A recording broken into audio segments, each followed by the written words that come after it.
Hello, my dear children. Today you will learn a 8th standard English lesson that is Jamaican Fragment. The story Jamaican Fragment brings out the prejudice that almost every person suffers from when it comes to the denomination issues like color, caste, and class. A.L. Hendricks is a West Indian writer. He describes his experience and learnings from the incident of two boys playing master and servant. The first paragraph, the writer daily walks half a mile from his home to the railway station and returning in the evening. The morning walk was pleasant to Mr. Hendricks because he could see on either side red and green roofed bungalows, green lawns, and gardens. Walking in the morning from his house to the rail track and returning in the evening was the good exercise for the narrator, and he learnt something from a little incident. One morning, the narrator noticed two boys playing in the garden of a modest cottage.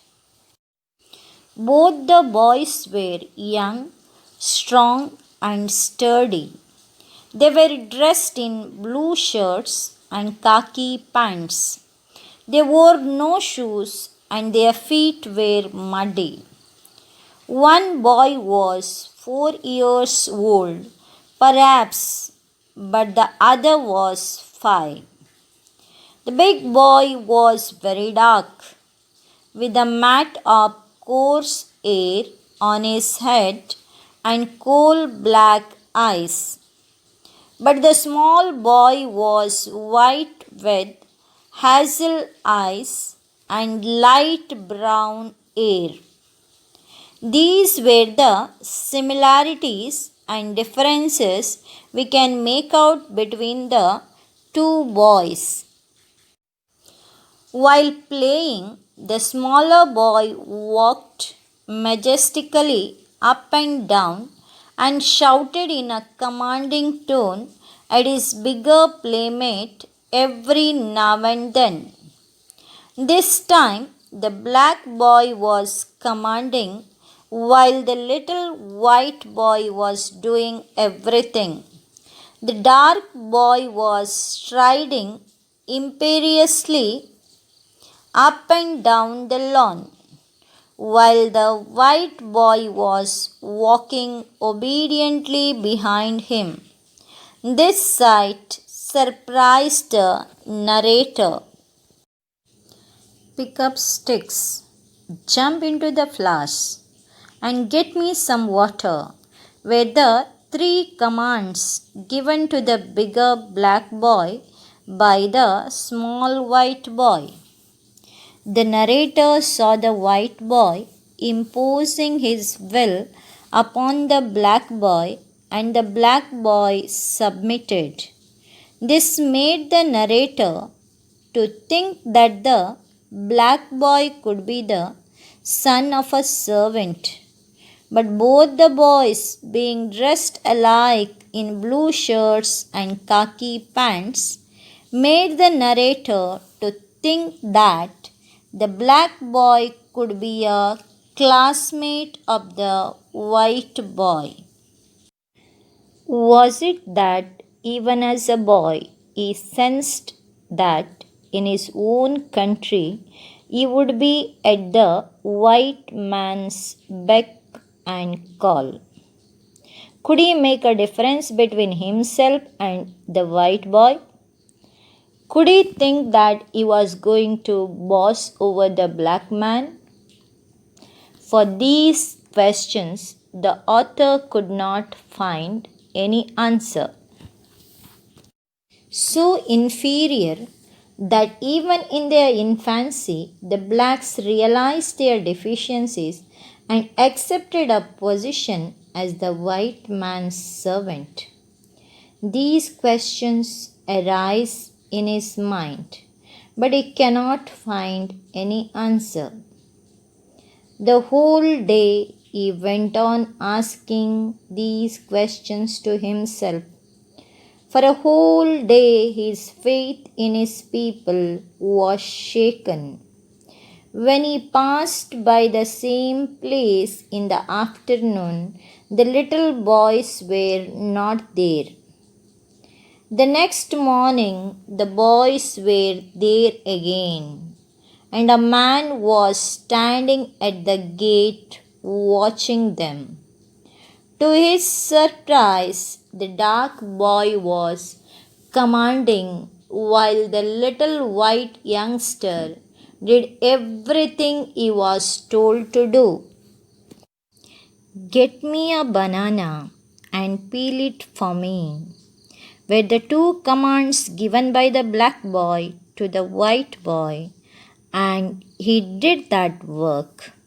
The writer understood that it was really a game that he too had played as a boy. Each boy took by turns every alternate day to be the boss, the other the slave. He looked at the man standing by the gate. The writer thought that the white man was wondering if the black race was superior to the white. He laughed at himself as how silly the grown ups were to misinterpret a child's action. Perhaps the white man thought that blacks would rule over the white in the end. The writer tried to clarify and drive away all the doubts from his mind. Narrator wanted to clarify to the white man whether the blacks would rule over the whites or the whites rule over the blacks. Only grown-ups were silly and had wrong notions by observing the game of the two boys. He tried to clarify to that white man that the boys were playing just a game of master and servant, not realizing that both the boys were that man's son and he was aware of their games. The white man was surprised at his outburst. He told the writer that he knew all about the game because the boys were brothers and his sons. He pointed to the fair brown woman and said that she was his wife. The white man was married to a brown woman. Because of this interracial marriage, the children born to them different in their color, though they were brothers. The writer's interpretation for the game of the two boys was driven away at the end. The writer smiled and felt proud of his country and his people and moved to catch his train. Thank you, children. Good luck and take care.